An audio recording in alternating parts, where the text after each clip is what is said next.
everyone, I'm Wendell Jones, and welcome to this edition of our program.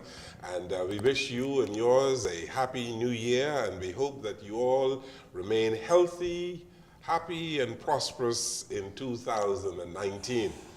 So this is our first program on the special edition of the platform for 2019, and it's wonderful to be here today and to have beautiful Bianc and Nygard with me. Happy New Year to you. Happy New Year, Mr. Jones. It's so nice to be back. Yes, you're looking great. I hope you had a wonderful Christmas. Oh, yes, it was wonderful. Yes. Yes, really good. And the Valley Boys won New Year's. That's right, on the 60th anniversary, and Valley Boys won. That was great. I know you're a Valley girl, you know. Oh, yes.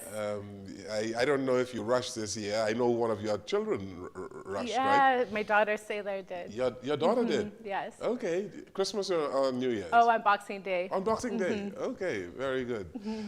And you came with the beautiful earrings for New Year's. Oh, thank you very much. This is actually a Bahamian creation, but I always seem to feel like it reminds me of Junkanoo a little bit, doesn't it? It's very, very nice. And we have a guest here on our program today. Bianca brought along, again, Michael Fountain. And Michael Fountain is the founder of InsightStage. Happy New Year to you. Happy New Year to you, and thank you for inviting me. Good to see you here today. I'm happy to be here. Yes. What is InsightStage? Well, InsightStage is a platform where we invite persons to share their stories. So we provide them with a mic and a stage to tell their extraordinary stories.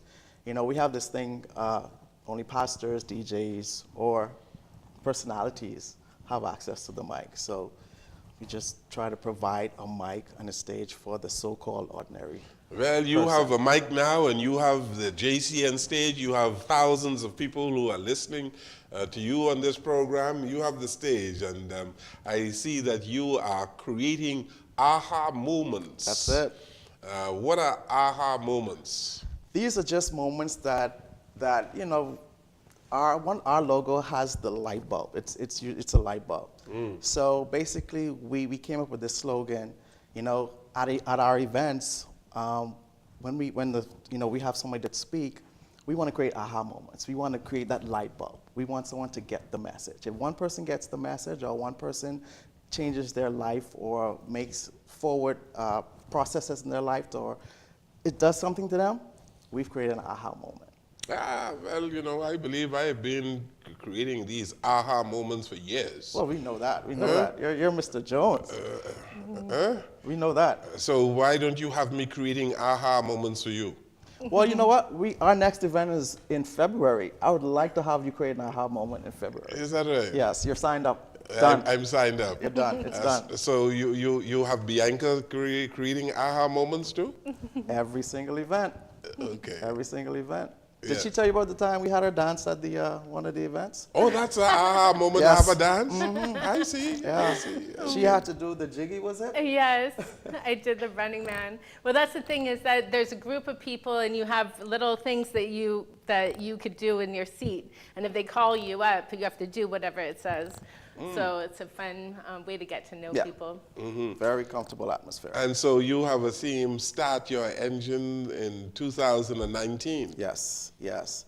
And basically what we decided to do was, you know, personally I feel we have a problem with mindset. A lot of persons have come to me and said, I want to excel. We haven't had an event in a minute. And, you know, they said to me, Mike, listen, what's next? You haven't had an event in about 2 or 3 months. You know, I used to get high at your events. Now I'm stuck. So I'm like, okay, we need to do something. 2019, let's call it Start Your Engine. I woke up 4 o'clock in the morning and I planned the whole thing. 2 weeks ago, and it's in motion. Okay. I invited speakers. You know, the idea is we have 7 speakers, 7 mentors, 7 tables. We only inviting 50 people. I want to keep it as small as possible, as intimate as possible, because we want people to get the message. We want it to be scalable and controllable. So the idea is you're going to start at one table of 7. You're going to speak with the mentor for 7 minutes. And then after 10 minutes, and after 10 minutes, you're going to move to the other table. So you get a chance to go, if you're an attendee, you get a chance to speak to 7 different mentors at 7 different tables for 10 minutes. So you're going to have 7 mentors in these aha moments. And yes, Okay. We're And gonna they talk are about speaking on different topics. different topics: entrepreneur, health and wellness, financial stability, whatever. So these are professional people. Professional people. Okay. Yes. So where is this event going to be? At the Melia on January 26th at 8:30 in the morning. 8:30 in the morning. Yes. So this is a motivational Yes. day. Yes. 4 hours of just motivation, inspiration, and get up off your, you know what, you know? Yeah. Guidance. Yeah, what a wonderful way to start the new year. Yeah. Yes. Start your engines. It's all about going from a fixed mindset to a growth mindset. I looked at some of the topics that you have here, action versus daydreaming. Yeah. I like that one. Yeah. Because a whole lot of people, they daydream and they are not action oriented. Yeah. They're not proactive, eh? Yeah. Everybody has ideas, but they don't know where to start. You know, the idea is just start.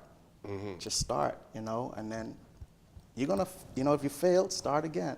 But you can't get nowhere until you put action into what you have up here.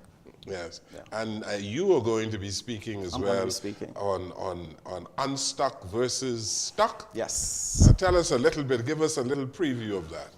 Well, and it's from personal experience. I got laid off on my birthday. A couple years, 8 years ago, I was with an airline. I got laid off on my birthday. And I was stuck for at least 6 months. I was stuck for 6 months. I didn't know what was going to happen. The fear was so real. I had a family. I just gotten married. I didn't know what I was going to do. You know, and Bianca knows this. Just 2 weeks before we got laid off, because we knew we were going to get laid off. Her father invited us to Nygard Key. We played volleyball, and he was like, "Listen, you have to move forward. You know, think about what you're gonna do. You know, entrepreneurship is real," and he inspired me. But that didn't really happen for 6 months. I was still in that my mind was still like, I was still stuck. You know, I was thinking about how I was gonna feed my kids. I had mortgage. I had bills that were crawling up my you know what. And one day, I just decided that I made a decision that I needed to do what I needed to do. I was not going to be in a position where if I had another job, I wasn't going to not know what my next move was going to be. I started reading books, started attending seminars, and I just educated myself.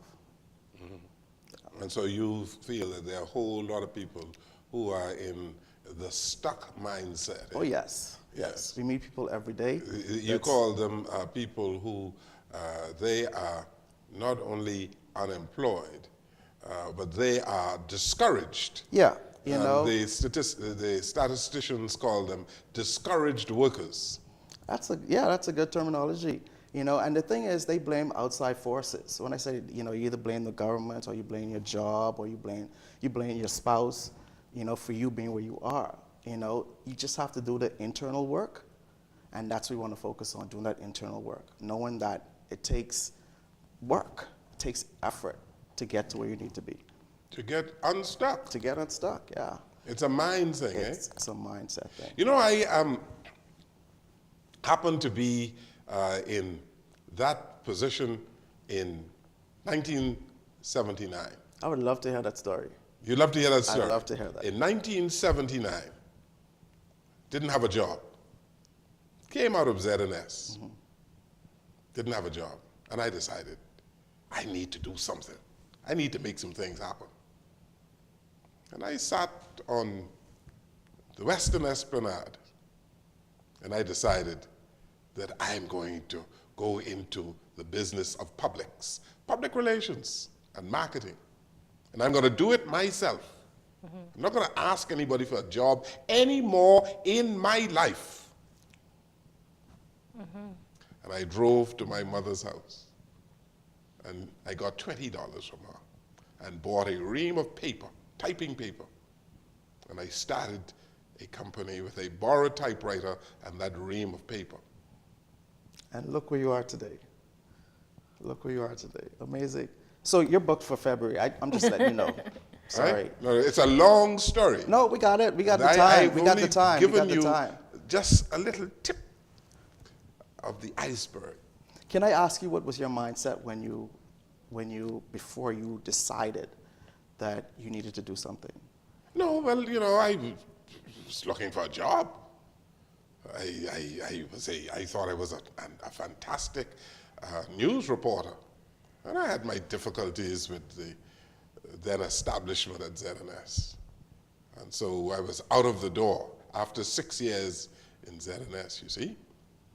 And I decided that I needed another job. Yeah, yeah. And there weren't any jobs available. I decided, you know something? I'm going to stop this business of looking for a job. I'm going to make some things happen for myself. Awesome, yeah. That's what it's all about. Again, he's booked for February. And sometimes that's what it takes, is for everything to be stripped away to nothing, and then Yes. your best note gets to sing. Yes. Like you create your own Yes. destiny. And, you know, it surprised me of how much support I had in the business community. Tremendous amount of support.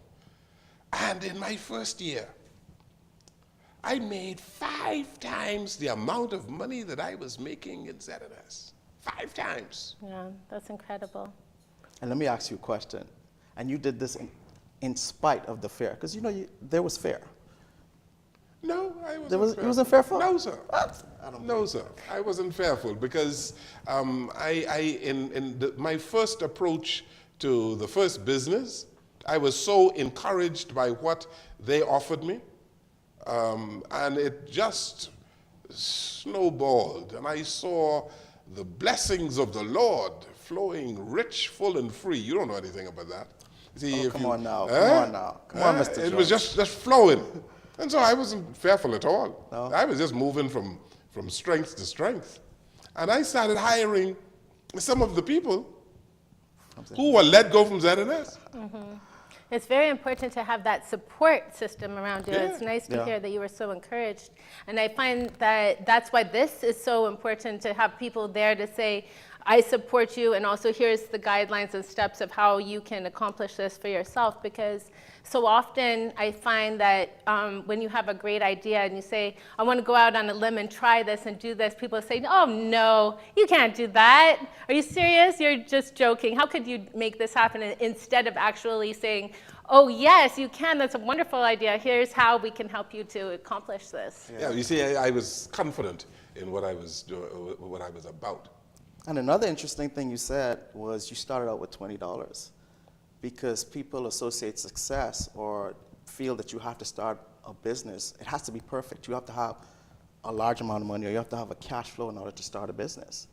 You started your business with $20. Yeah, but it had to do with what I had within. That's it. There was something within. And that's the message. There was something within, and it took brain power more than cash. And belief. And belief in self. Yes. And so I was motivated. And, you know, I always thought that I was one of the best reporters Well, in there the you country. go. Okay? Yeah, definitely, And definitely. so I had a tremendous amount of training to do the kind of things that I wanted to do. Right. And I didn't need money for that, because you know, they spent a whole lot of money training me at UWI, and went to work at Channel 4 in Miami, and so they were foolish to separate with me, you see. Yes. You need a whole segment for yourself. Your story, yeah, you need to tell your story. I've never told the story publicly, but one of these days. Sounds good. And a Sounds lot of good. hard work, because you work very hard.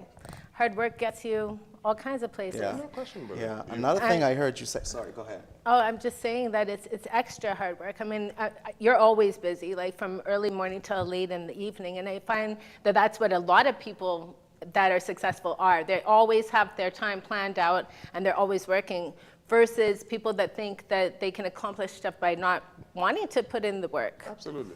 Your father, Peter Nygard, one of the world's greatest fashion designers, he works 14, 15 hours a day. And sometimes I wonder where the man gets the energy. Yeah. Yes. But he is driven, and he is running an international fashion business with locations around the world. You know what's also like that is the Junkanoo Shack.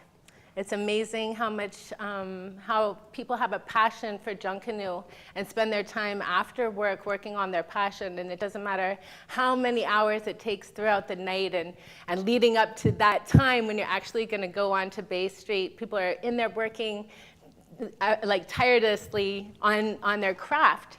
And very detailed, very meticulous, and not sloppy at all, you know. And then going out there and pushing themselves on top of staying up for weeks beforehand, building your costume. Then you actually push yourself to go on the road like a final thing throughout the night. And it's incredible how it is. Then there's the other fans booing you. So you just spent all this time making your costume, and now there's all these people booing you. And what does that do? It doesn't make you bow down and go away. It makes you even stronger, so that people are saying boo, and you're like just showing off even more, like, oh yeah, come watch this until you win. Yeah. And I think that's that's why I love Junkanoo. That's a great way for us to do that kind of a thing, that how we do in Junkanoo with our own life. It doesn't matter what people say. You work tirelessly. You work, you have that passion. It doesn't matter the money. You're not getting paid, you know what I mean? And it's just your drive and your passion, your love. Absolutely. You know, I see that you have one of the topics is can versus can't. We're going to take a break and talk a little bit about that. Okay. We're on our special program, The Platform, the first program for the year. And it's a good way to start the year in this motivational little talk by Michael Fountain from InsightStage. We take this break, we'll come right back.